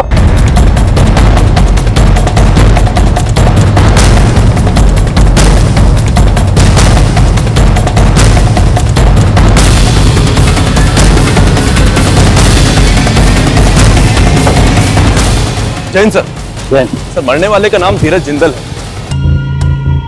और सर वो उसकी वाइफ है केत की। इनकी हालत देखकर लगता नहीं है कि इनके साथ किसी तरह की कोई जबरदस्ती हुई है। ज्वेलरी भी इंटैक्ट है। Let's talk to her. Sir, हमें किसी का भी चेहरा नहीं देखा क्योंकि उन सब ने अपने मुंह पे कपड़ा बांधा हुआ था। अच्छा, लुटेरे जिस गाड़ी में आए थे उस गाड़ी का रंग या नंबर कुछ भी नोट कर पाई आप?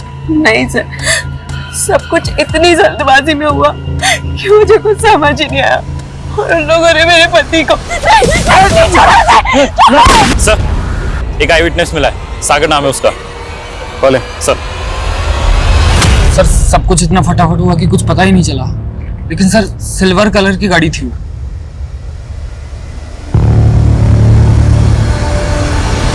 गाड़ी का नंबर नोट कर पाए? सर, मैं जल्दबाजी में गाड़ी के नंबर पर तो ध्यान नहीं गया मेरा। कितने लोग थे? सर, लगभग 3-4 लोग थे। किसी का चेहरा देख पाया? सॉरी सर, सबने अपने चेहरे ढके हुए थे। अपना फोन नंबर और एड्रेस इन्हें दीजिए, अगर जरूरत पड़ी तो आपको कॉल करेंगे। सर, ये काम गब्बर गिरोह का लगता है क्योंकि इसी रास्ते पर उसने पिछले 2 हफ्तों में कई लोगों को लूटा है। लेकिन सवाल यह है, अगर ये काम गब्बर गैंग का है तो उन्होंने सिर्फ कार को क्यों लूटा? ज्वेलरी को हाथ तक नहीं लगा और गब्बर ने आज तक किसी सिविलियन को नहीं मारा। यहाँ एक सिविलियन की मौत हुई है। एग्जैक्टली सर, जिन 35 लोगों को उसने मारा है उसमें से 15 तो पुलिस वाले थे और बाकी 20 लोग गैंग वॉर में मारे गए थे। लेकिन सर, अगर ये गब्बर गैंग का काम नहीं है तो फिर क्या कोई नया गिरोह है? फिलहाल ये कहना मुश्किल है कि कोई नया गिरोह है या गब्बर का ही गैंग है। लेकिन इतना जरूर है, जिस तरीके से वारदात को अंजाम दिया गया तरीका गब्बर का नहीं। सॉरी सर, आपके लिए एक सलाह है, आप भी वर्जिश किया कीजिए, शरीर चुस्त रहेगा। हाँ, आप कुछ पूछ रहे थे, पूछिए। 12 जून को कहां थे तुम? 12 जून आप कहां थे? सवाल पहले मैंने किया चेतन कुमार, तो जवाब भी आप ही दे दीजिए। मैं तो शायद थाने में ही था। लेकिन पक्का आप थाने में थे? तो मेरा जवाब भी कुछ ऐसा सही है, मैं भी अखाड़े में था शायद। लेकिन तुम्हारा फोन बलराम के एरिया में एक्टिव था, वो एरिया जहां पे उसका मर्डर हुआ था। ये कॉल डिटेल्स है तुम्हारी, इससे साबित होता है कि जब बलराम का मर्डर हुआ था तुम्हारा फोन वहीं पे एक्टिव था और तुम भी वहीं थे। साहब, मैं ठहरा पहलवान आदमी, मोटी बुद्धि का, मुझे ये सब बातें कहां समझ में आती हैं। वैसे आपसे एक सवाल कर सकता हूं? जब आपने मुझे अरेस्ट किया तो आप गांधीनगर गए थे क्या? नहीं। क्यों? आप नहीं गए थे, लेकिन मैं दावे के साथ कह सकता हूं कि आप अपने मोबाइल की लोकेशन निकलवाइए, पक्का गांधीनगर निकलेगी।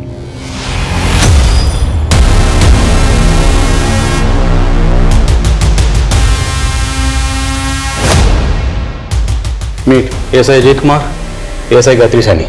इस ऑपरेशन के लिए मैंने खास तौर पर इन्हीं दोनों को जोधपुर से बुलाया। मैं चाहता था कि हमारी टीम में कुछ ऐसे लोग शामिल हों जिनके बारे में यहाँ के लोगों को पता ना हो कि पुलिस वाले हैं। इन दोनों को अंडर कवर कॉप का अच्छा खासा तजर्बा है। वो जोधपुर का वाड़ी गैंग इन्हीं दोनों ने पकड़ा था। तुम दोनों ने केस को अच्छी तरह से पढ़ लिया? Yes sir. Yes sir. Ajit sir, पहले आप। सर मत बोल, इस वक्त हम पति पत्नी की एक्टिंग कर रहे हैं, भूल गई क्या? भूल गई सर, सॉरी। अजीत सर कहने की आदत है ना।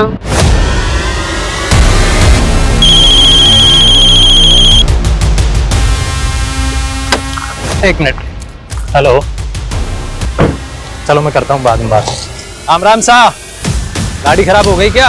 हाँ बंदूक दिखाता है, हमें बंदूक दिखाता है। चेतन की बात सही नहीं थी। जिस दिन हमने चेतन को अरेस्ट किया था, हमारे फोन की लोकेशन भी गांधीनगर थी।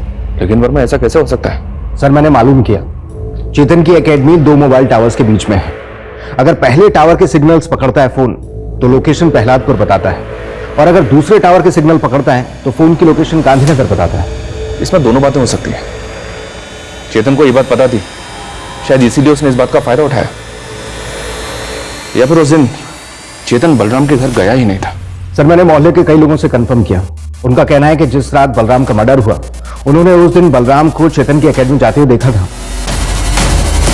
तो गब्बर के आदमियों ने तुम दोनों को घेर लिया और तुम्हारी गाड़ी छीनकर भाग गए।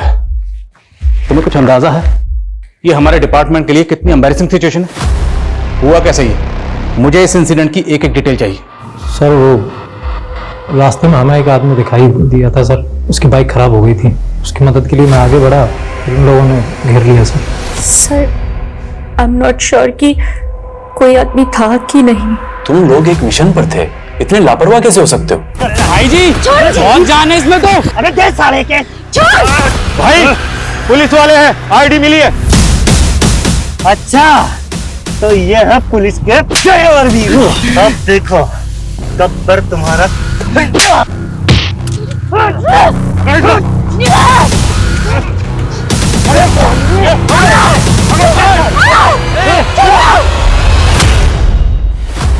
फिर क्या हुआ? पहले उन्होंने हमारे गन लिए और फिर। अरे छोड़ दे इन्हें, जाने दे जिंदा। वैसे भी इतनी बेइज्जती के बाद में जब ये एसपी को जाकर के बताएंगे ना कि कैसे गब्बर ने स्पेशल एजेंटों की टीम की बैंड बजाई है, तो नाम तो अपना ही होगा। जा गाड़ी निकाल। सर, वो गाड़ी रेवाड़ी की तरफ लेकर निकल गई सर। लेकिन रेवाड़ी की तरफ जाने वाले जितने भी रास्तों पर टोल नाके हैं, किसी भी टोल नाके के सीसीटीवी में वो गाड़ी गुजरते हुए नजर नहीं आई। उसके बाद वो गुंडे जोधपुर के रास्ते निकल गए। जयपुर से जोधपुर के रास्ते में जैसी कार से तुम ट्रैवल कर रहे थे वैसी कोई कार नहीं थी। तुम्हारे हाथ बंधे हुए थे, खुले कैसे? वो अजीत सर ने मेरे हाथ खोले थे। गायत्री ने तुम्हारे हाथ खोले, तुम लोगों ने किसी से लिफ्ट ली और उसके बाद यहाँ आ गए, और अब यहाँ आके पूरा किस्सा बयान कर रहे हो। वहां किसी से फोन मांगकर बैकअप के लिए कॉल तो कर सकते थे, इतनी भी कॉमन सेंस नहीं है। उस वक्त हम ह्यूमिलेटेड फील कर रहे थे सर। थोड़ा अजीब है, गायत्री और अजीत एक साथ एक ही जगह पे मौजूद थे जब गब्बर के आदमियों ने इन दोनों से गाड़ी छीनी। इस छीना झपटी में सिर्फ गायत्री को चोट आई और अजीत को खरोंच तक नहीं लगी। सर, अजीत और गायत्री के स्टेटमेंट्स एक दूसरे से बिल्कुल अलग हैं। दोनों के बयान देख के ये लग ही नहीं रहा कि दोनों एक केस की बात कर रहे हैं। That's the whole point. एक ही वारदात के 2 अलग-अलग वर्जन कैसे हो सकते हैं? जाहिर है दोनों में से कोई एक तो झूठ बोल रहा है। सर, आई थिंक हमें उन दोनों को टाइम देना चाहिए। कुछ टाइम बाद में फिर से उनका बयान लेंगे, देखते हैं किसकी कहानी कितनी बदलती है। इस केस में टाइम ही तो नहीं। सर, हाँ सर, धीरज और केतकी के बारे में एक बात पता चली।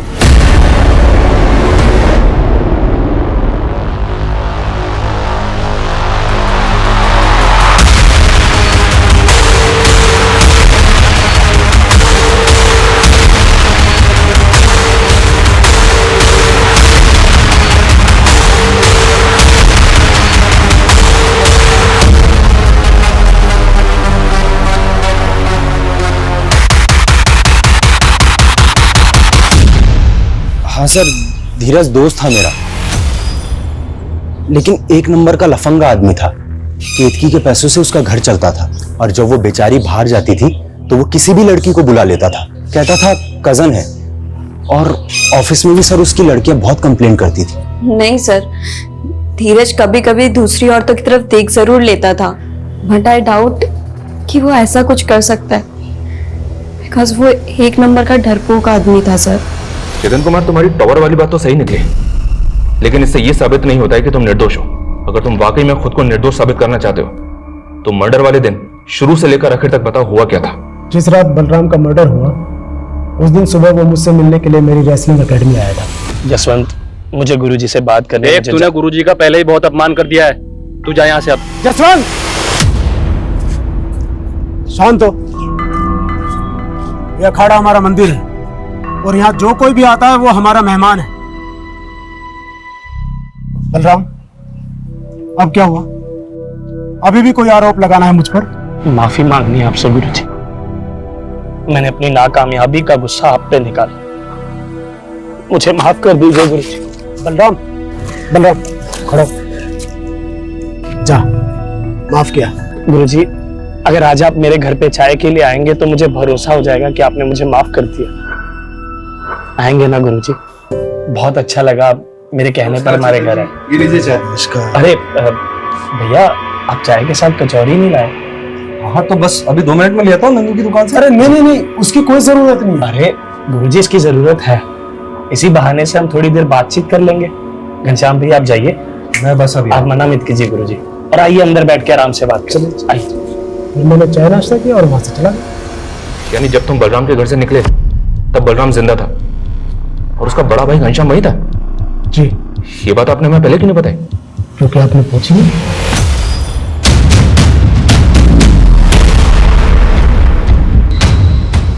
देख, शारजा कप जो है ना वो 1999 में नहीं 1998 में हुआ था, और उस साल सचिन ने सेंचुरी मारी थी 143 ऑन 131 बॉल्स।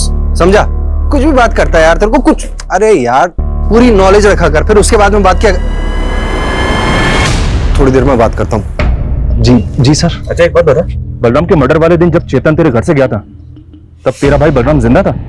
हाँ सर, जिंदा था। तो ये बात तूने मैं पहले क्यों नहीं बताई? जब इस सिलसिले में हमने तुझसे बातचीत की थी, ये तो पता ही होगा ना कि हम इतने दिनों से बलराम के गुरु चेतन को इंटरोगेट कर रहे हैं। सर मुझे इस बारे में बिल्कुल कुछ भी नहीं पता है सर। तो जो भी पता है वो बता, और पूरा बता।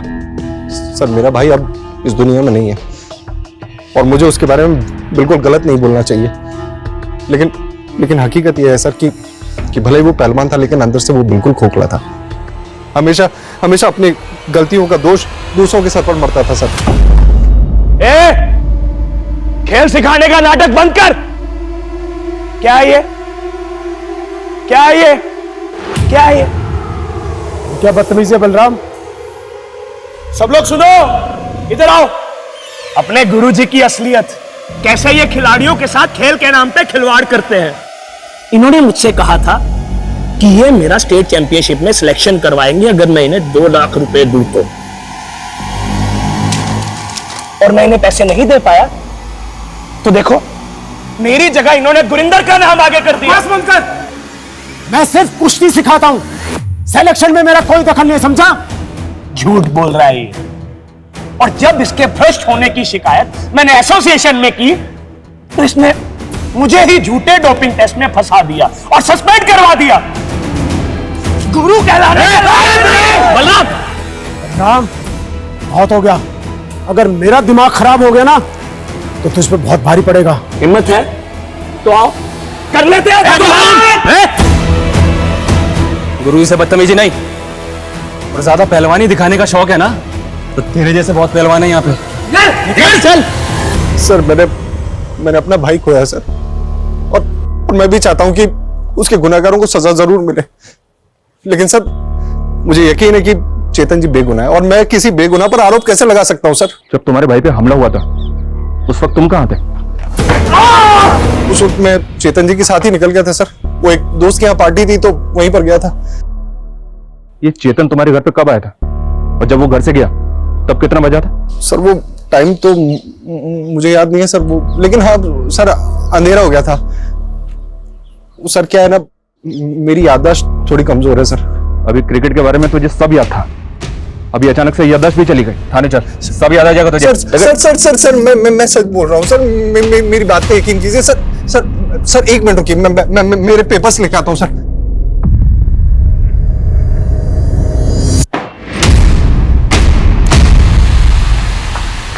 ये देखिए सर, ये न्यूरोसर्जन ने दवाइयां लिखी सर मेरे लिए। अजीत की जिंदगी का जिस तरह अंत हुआ वो वाकई दुखद था, लेकिन वो क्या वजह थी जिसने अजीत को इतना बड़ा कदम उठाने के लिए मजबूर किया, ये राज अब भी बना हुआ था। तो दूसरी ओर कई ऐसे राज थे जिनसे पर्दा उठना अभी बाकी था। मेरी वजह से अजीत सर ने खुदकुशी की। उस दिन क्या हुआ था गायत्री, बोलो।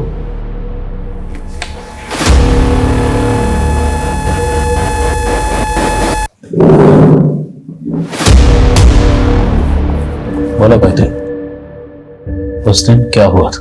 उस दिन मेरा रेप हुआ था सर।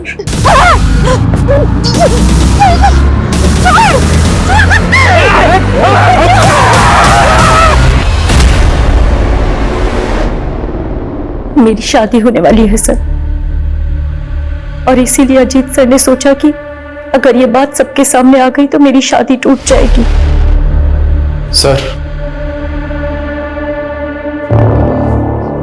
सर मैंने धीरज की वाइफ केतकी की डिटेल्स निकाली।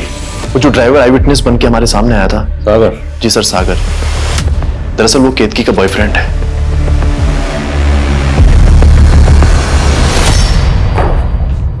चेतन कुमार, तुम्हारी बेल मंजूर हो गई है, तुम जा सकते हो। चलता हूं। जय बजरंगबली के।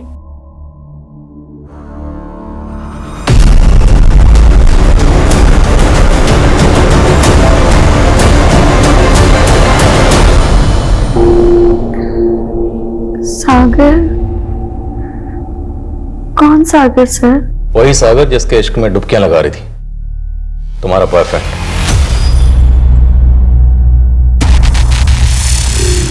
बहुत दर्द हो रहा है, आप प्लीज डॉक्टर को बुला देंगे? अब तुम्हारा इलाज डॉक्टर ने, तुम्हारा इलाज हम करेंगे। पूजा, लेके आओ मैडम को। सर मेरा पति एक ठग था। वो पॉन्जी स्कीम चलाता था, खुद तो चला गया, लेकिन जिन लोगों ने इन्वेस्ट किए थे वो सब मेरे पीछे पड़ गए थे। इसलिए हॉस्पिटल में एडमिट होने का झूठा नाटक किया। तो मैं बेचारी क्या करती सर, मैं अकेली बेसहारा औरत, सब सारे पैसे मांग रहे थे सर मुझसे। अरे पूजा, मैडम को अच्छे से रुलाओ, मदद करो। नहीं सर, मैं ठीक हूँ। तो ठीक से जवाब दो। जिस दिन क्यों वो तुम दोनों को फॉलो कर रहा था ना? सागर ने भी धीरज की इस स्कीम में पैसे इन्वेस्ट किए थे, उसे बस अपने पैसे चाहिए थे, इसलिए वो हमें फॉलो कर रहा था। तुम्हारे और तुम्हारे बॉयफ्रेंड सागर, इन दोनों के बीच में कबाब में हड्डी था तुम्हारा शौहर धीरज, जिसे तुम दोनों ने बाहर फेंक दी। नहीं सर, ऐसा कुछ भी नहीं है। मैंने धीरज को नहीं मारा। और सागर से अफेयर भी मैंने धीरज से परेशान होकर के ही किया था। अरे सर, एक मिनट। सर पिछले 18 सालों में गब्बर के खिलाफ हुए सारे केसेस इस फाइल में हैं, और सर उसी पैटर्न के दूसरे केसेस और सारे विक्टिम्स के स्टेटमेंट्स इन दोनों फाइल्स में हैं। सर क्राइम की मॉडस ऑपरेंडी चेक करते हुए मैंने रियलाइज किया कि एक स्पेसिफिक पैटर्न बन रहा है। पूरी टीम को बुलाओ और केतकी को वार्निंग देकर छोड़ दो, और उसे कहो शहर छोड़ के कहीं ना जाए। सर पिछले 18 सालों में 200 से 300 केसेस रजिस्टर्ड हुए हैं, और इन सारे केसेस की मॉडस ऑपरेंडी गब्बर की मॉडस ऑपरेंडी से मैच होती है। और मैं come in sir? Yes Gayatri, you can also join. Thank you sir. Welcome.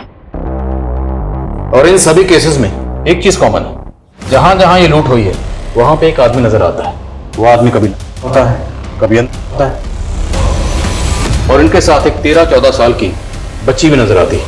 और आखिरी 2 केसेस में जो आदमी नजर आया था उसकी उम्र काफी थी, एक उम्र दराज आदमी था, तकरीबन 50 से 60 साल की उम्र का। और ये लोग सिर्फ टारगेट को रोकने का काम करते हैं, ये लूट में इन्वॉल्व नहीं होते। ये गिरोह दिल्ली जोधपुर का जो हाईवे है इस 400 किलोमीटर के एरिया में एक्टिव है। उस हाईवे के आसपास के 20-21 शहरों के लोगों को ये अपना टारगेट बनाते हैं। आज तक जितनी भी वारदातें हुई हैं वहां की लोकल पुलिस ने कुछ स्केचेस भी बनवाए विक्टिम की हेल्प से, लेकिन अभी तक कोई भी पकड़ा नहीं जा सका। उसकी वजह यह है कि गिरोह जो है हाईवे के आसपास किसी भी गांव या शहर में नहीं रहता, ये जंगलों में रहते हैं। जंगलों से आते हैं, लूटपाट मचाते हैं, वारदात को अंजाम देते हैं और वापस जंगल में चले जाते हैं। लेकिन सर वो बूढ़ा आदमी, वो काफी कमजोर है, वो जंगलों में नहीं रहता होगा। राइट, वो बूढ़ा आदमी इस केस की कमजोर कड़ी है। ये बूढ़ा आदमी है, हमें इसी को टारगेट करना है, ढूंढना है इसे। लेकिन सर ये तो बहरूपिया है, वेश बदलकर घूमता है, उसको पकड़ेंगे कैसे? एक तरीका है, इस हाईवे के आसपास जितने भी हॉटस्पॉट जितने भी ऐसे एरिया हैं जहां पे अगली वारदात होने के चांसेस हैं, वहां पे 2-2 लोगों की टीम बनाओ, खबरियों को एक्टिव करो और सारे हॉटस्पॉट पर 24 घंटे नजर रखो। एक और बात सर, अभी ने कहा था कि गब्बर की गैंग के किसी एक आदमी के हाथ में उसने टैटू का निशान देखा। Right, tattoo. वो टैटू कुछ इस तरह का है। इस टैटू को गौर से देखो, ये कोई ट्रेडिशनल टैटू लगता है। जंगल और पहाड़ के आसपास जितने भी इस तरह के टैटू बनाने वाले हैं सबसे पूछताछ करो, हो सकता है इस गिरोह को क्लू मिले। So you guys are ready? Sir.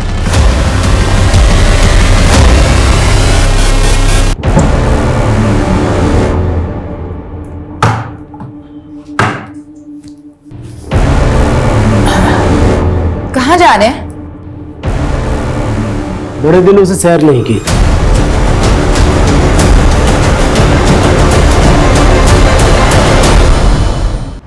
Police team highway से जुड़े उन सभी इलाकों में अपनी नजर बनाए हुए थी जहां लूट को अंजाम दिया गया था और आखिरकार 15 दिनों के बाद उनको एक सफलता हाथ लगी।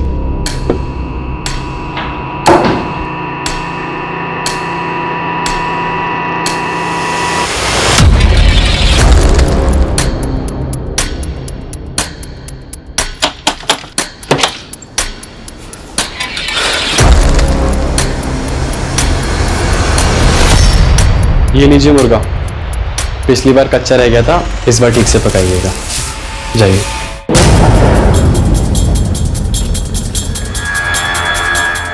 सर उस घर में करीब 3-4 लोग होंगे।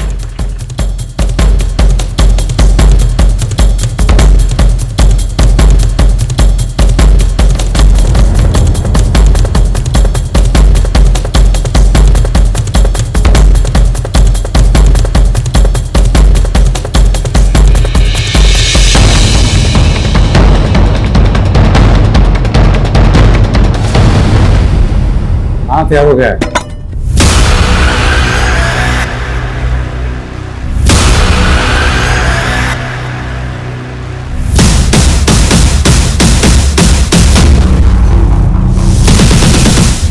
बाहर पुलिस है, अलर्ट हो जाइए।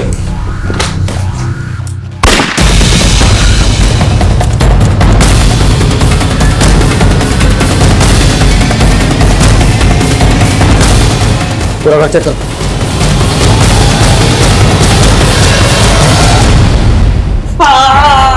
फिक्र मत कर, इतनी आसानी से तुझे मारने नहीं देंगे। अभी तुझे बहुत से सवालों के जवाब देने। और तू ये देखिए,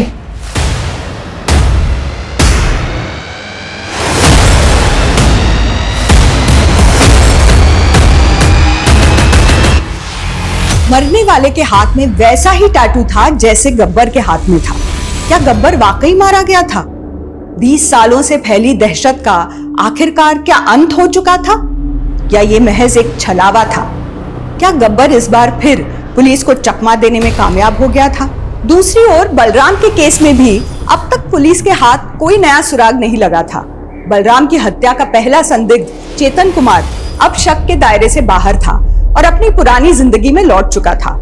लेकिन एक ऐसी घटना घटी जिसने इस केस की दिशा ही बदल दी। सर, हमने बलराम के भाई को बोला था कि हर हफ्ते थाने में आकर हाजिरी लगाए, लेकिन पिछले 2 हफ्ते से वो आया ही नहीं। मैंने घर जाकर मालूम किया तो पता चला कि घर पर ताला लगा हुआ, लगता है फरार हो गया। वर्मा, इस केस को हमें अलग अलग एंगल से देखना होगा। एक काम करो, सबसे पहले ये पता करो कि बलराम और चेतन के बीच में रिश्ते कैसे थे, और इस घनश्याम का भी तुरंत पता करो। बच के जाना नहीं चाहिए वो। सर सरकारी गवाह बन जाओ, मैं कोशिश करूंगा कि तुम्हारी सजा कम हो, और ये भी कोशिश करूंगा कि गब्बर के ऊपर जो इनाम था वो भी तुम्हें मिले। वैसे बच्ची है कौन? वो गब्बर की बेटी है। उसकी मां मर चुकी है और वो घर में मरने वाला गब्बर नहीं, बंसी था, गब्बर का खास आदमी। तुम्हारा गब्बर से क्या रिश्ता है? मैं सुमित का नाना हूं, जिसे आप गब्बर के नाम से जानते हैं। सुमित का बाप लुटेरा था, कालिया डाकू। एक लूट में सुमित की आंखों के सामने गांव वालों ने उसके बाप को मार डाला। सुमित को भी जेल हुई। नाबालिग था इसलिए उसे सुधार गृह में भेज दिया गया। फिर सुधार गृह से वो भाग करके बाहर निकला और उन 5 गांव वालों को मार गिराया। वहां से वो गब्बर बन गया। ये सुमित और गब्बर कहां मिलेगा?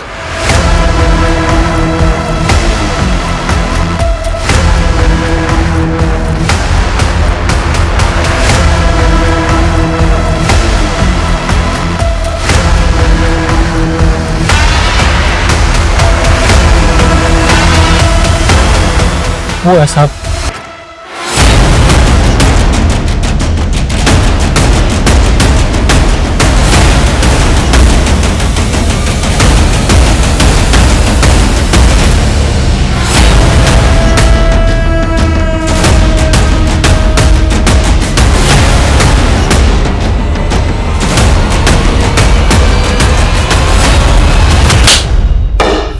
कितने कत्ल किए कभी गिना नहीं, होंगे कोई 35-36।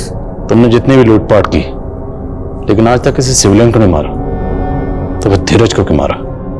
एक आदमी की सुपारी उठाई थी, फिर मेरे लड़कों को मजा आने लगा। बस जो जोश में बेचारा धीरज मारा गया। धीरज की सुपारी मिली थी? नहीं। तो किसकी सुपारी मिली थी? जयपुर के एक बंदे को मारने की सुपारी ली थी गब्बर ने। 11 जून को उसको मारा था। कौन था वो आदमी? किसकी सुपारी ली थी? वो मुझे नहीं मालूम, फोन तो गब्बर को आया था। सर गब्बर के फोन में एक नंबर मिला है, पहलवान नाम से सेव्ड है। 9 जून को कॉल किया गया था इस पे। किसकी सुपारी दी गई? कुछ पता चला? कोई तस्वीर वगैरह भेजी होगी? सर फोटो तो नहीं मिली, हो सकता है गब्बर ने डिलीट कर दी हो। पता करो ये पहलवान है कौन? सर